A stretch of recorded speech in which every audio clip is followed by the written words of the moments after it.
कर्क रेखा, the tropic of Cancer passes through the middle of the desert, इस मरुस्थल के बीच से कर्क रेखा पास करता है, पार करता है, जिसको अंग्रेजी में द ट्रॉपिक ऑफ कैंसर कहते हैं। The total area of Sahara is 8.54 million square kilometre, 8.54 8.54 million square kilometre जो है पूरा क्षेत्रफल है सहारा डिजर्ट का।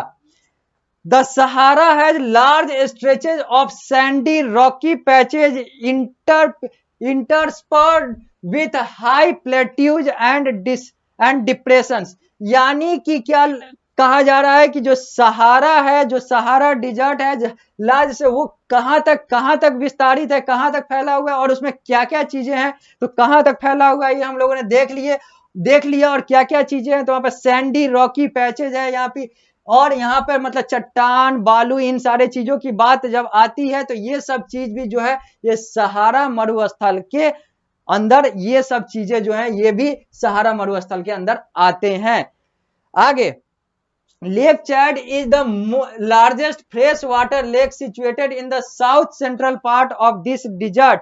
साउथ सेंट्रल यानी कि दक्षिण मध्य हिस्से, यानी कि इस डिजर्ट, इस मरुस्थल के दक्षिण मध्य हिस्से में सबसे बड़ा यानी कि दुनिया का सबसे बड़ा शुद्ध पानी का जो लेक, जो झील है, लेक चैड जो है वो सहारा डिजर्ट के अंतर्गत आता है। जो दुनिया का सबसे बड़ा शुद्ध पानी का झील है वो south central part of Sahara desert में आता है, इसका नाम लेक चैड है। आगे, river Nile and Niger are the two important river that flow in eastern and western part of the Sahara respectively। River Nile जो है वो सहारा के ईस्टर्न यानी कि पूर्वी हिस्से और वेस्टर्न पार्ट में नाइजर रिवर जो है ये बहता है सहारा डिजर्ट के। यानी कि हम लोगों ने जान लिया कि सहारा डिजर्ट जो है ये दुनिया का सबसे बड़ा डिजर्ट है। ये लगभग नॉर्दर्न अफ्रीका को कवर कर लेता है।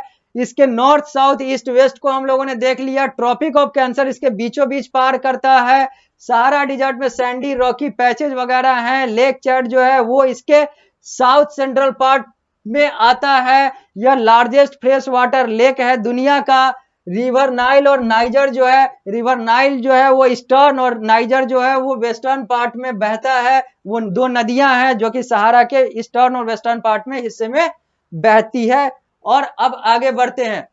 Sand is the most important feature of hot desert. जो गर्म डिजर्ट होते हैं, जो गर्म मरुस्थल होते हैं, वहां का जो मुख्य आकर्षण, मुख्य फीचर या मुख्य उसके जो अंग हैं, मुख्य जो उसके गुण हैं वो है कि वहां पर बालू होते हैं। वो बालू यानी कि रेतीला होता है, रेत होते हैं। रेत और बालू दोनों एक दूसरे के पर्यायवाची हैं।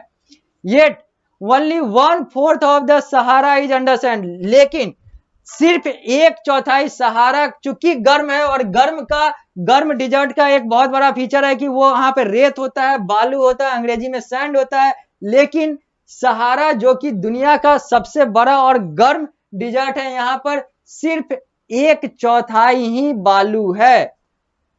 यानी कि सहारा डिजर्ट सिर्फ 1/4 बालू में है। It is flat waterless wasteland. यानी कि ये फ्लैट, सपाट और वाटर, चपटा और सपाट और वाटरलेस यानी कि बिना पानी वाला मरुस्थल है। दस the Sahara is called L खेला विच मीन्स एम्प्टीनेस। इसके कारण से सहारा डिजर्ट को हम लोग एल खेला कहते हैं, जिसका मतलब होता है खालीपन, एम्प्टीनेस।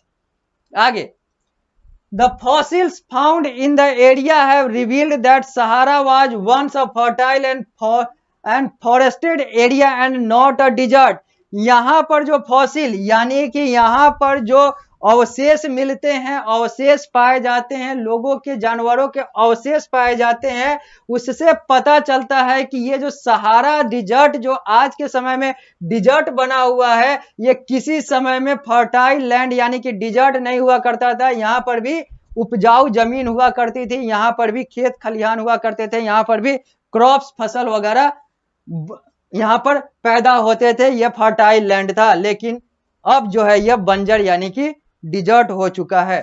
आगे, the environmental change over thousand of years have transform this area into a barren desert. वही लिखा हुआ है कि जो वातावरण में जो बदलाव हुआ, जो जलवायु परिवर्तन, जिसको हम लोग क्लाइमेटिक चेंज या कह लें इन्वायरमेंटल चेंज की बात कर लें, तो जो इन्वायरमेंटल चेंज हुआ बीते हजारों सालों में, उसके कारण से ये जो उपजाऊ जमीन था, जो सहारा जो उपजाऊ था, आज वो सहारा जो है वो बैरन यानी कि बंजर धरती बन चुका है और एक हॉट डिजर्ट बन चुका है, यानी कि एक गर्म मरुस्थल बन चुका है। कैमल इन द डिजर्ट, ये जो ऊंट है, ऊंट को देखा जा सकता है किसी भी डिजर्ट में, मरुस्थल में, क्योंकि इसको कहा जाता है, ऊंट को ही कहा जाता है कि ये मरुस्थल का हवाई जहाज है, मरुस्थल का ट्रांसपोर्ट का सब कुछ जो है उसकी जिम्मेवारी जो है मुख्यतः इसी पर होती है, ऊंट पर ही होती है। तो ऊंट को मरुस्थल का सारा कुछ ट्रांसपोर्ट की जिम्मेवारी सब कुछ माना जाता है। आगे एरोप्लेन ऑफ द डिजर्ट हम लोग कैमल को कहते हैं और भी अलग अलग नामों से जानते हैं, और ये है एक ऊंट का चित्र जो कि सहारा में भी पाया जाता है। अगर भारत की बात करें, अपने देश की बात करें, तो ये राजस्थान और गुजरात में भी, गुजरात के कच्छ साइड में और राजस्थान के जैसलमेर साइड में जहां पर डिजर्ट है, मरुस्थल है, वहां पर देखने को मिल जाएंगे, और बाकी तो ये इधर उधर भी मिल ही जाते हैं ऊंट देखने को। आगे आगे अब हम लोग बात करेंगे क्लाइमेट का। किसके क्लाइमेट का? तो the Sahara desert, Sahara desert की बात कर रहे हैं। सहारा डिजर्ट पढ़ेंगे और सहारा डिजर्ट के बाद हम लोग अगले डिजर्ट यानी कि लास्ट डिजर्ट इस चैप्टर में, इस अध्याय में किसको पढ़ेंगे? तो हम लोग लद्दाख को पढ़ेंगे। तो सहारा डिजर्ट को हम लोग जान गए कि सहारा डिजर्ट है क्या, सहारा डिजर्ट कहता क्या है। अब सहारा डिजर्ट के क्लाइमेट यानी कि यहाँ के मौसम की बात करेंगे, यहाँ के क्लाइमेट की बात करेंगे। लिखा हुआ है the Sahara has not the Sahara has hot and parched dry climate. Sahara का जो क्लाइमेट है, जो वातावरण है, जो यहाँ का मौसम है, वो गर्म है और लगभग यहाँ पर जो है वो सूखा सूखा, यानी कि चूंकि डिजर्ट है तो वैसा ही मौसम रहेगा। The temperature during the day may soar as high as 50 degree Celsius. दिन में यहाँ का तापमान जो है 50 डिग्री सेल्सियस तक पहुंच जाता है, उसके आसपास पहुंच जाता है, उससे ऊपर ही पहुंच जाता है। Al Aziziya lies in Sahara south of Tripoli.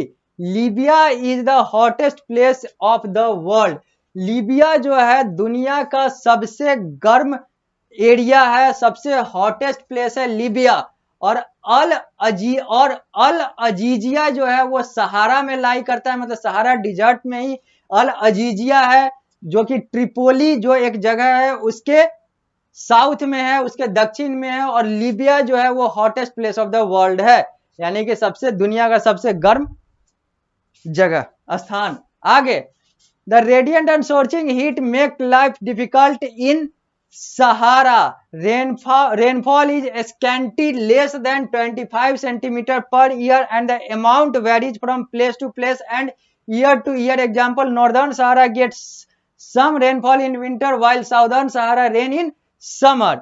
अब यहाँ पर क्या कहा जा रहा है क्लाइमेट के बारे में, सहारा डिजर्ट के क्लाइमेट के बारे में, कि जो सहारा डिजर्ट, सहारा मरुस्थल है, यहाँ का जो क्लाइमेट है वो कैसा है? तो यहाँ का जो क्लाइमेट है वो हॉट एंड ड्राई तो है ही है, यहाँ पर बारिश भी जो है वो सालाना जो है 25 सेंटीमीटर से भी कम होता है। जबकि इसके एक पार्ट यानी कि इसके नॉर्दर्न सहारा में जो रेनफॉल है वो विंटर यानी कि ठंड में होता है, तो साउदर्न सहारा में गर्मी में रेनफॉल वाटर होता है, पानी होता है, अगर होना होता है तो होता है, क्योंकि सहारा जो है वो नॉर्थ टू साउथ जो है बहुत बड़ा है, क्योंकि ये लगभग जो है पूरा नॉर्दर्न अफ्रीका महादेश को कवर करता है, और अफ्रीका महादेश ऐसे ही बहुत बड़ा है। और यहाँ पर रेडिएंट और सोर्सिंग, और यहाँ पर सूर्य की किरण और गर्मी इतना ज्यादा है और इतना ज्यादा शरीर को छेद करने वाली गर्मी होती है, जिसके कारण से लोगों का यहाँ पर रहना जो है वो बहुत मुश्किल है, लाइफ जो है वो बहुत ज्यादा डिफिकल्ट है, इसलिए लोगों का रहना जो है वो सहारा डिजर्ट में मुश्किल है। आगे फ्लोरा एंड फौना। अब हम लोग वनस्पति और जीव की बात करते हैं। यहाँ पर कौन कौन से वनस्पति और कौन कौन से जीव जो हैं वो रहते हैं, उगते हैं, वास करते हैं, पैदा होते हैं, बात करते हैं तो देखते हैं। The climatic condition are not suitable for the growth of plant. पहले ही बात हो गई है, डिजर्ट है तो डिजर्ट है तो यहाँ का क्लाइमेटिक कंडीशन जो है, यहाँ का जो मौसम है, यहाँ का जो वातावरण है वो सुटेबल फॉर प्लांट तो नहीं होगा, सुटेबल फॉर एनिमल तो नहीं ही होगा। ग्रोथ ऑफ प्लांट की बात तो आगे आएगी, जो सुटेबल नहीं है तो ग्रोथ कहां से होगा। तो वही बात है कि ये वनस्पति के लिए, प्लांट के लिए, पेड़ पौधे के लिए यहाँ का वातावरण जो है वो सपोर्टिव नहीं है, वो सुटेबल नहीं है, वो सही नहीं है। However, plant which have long root and waxy and leathery leaves can grow.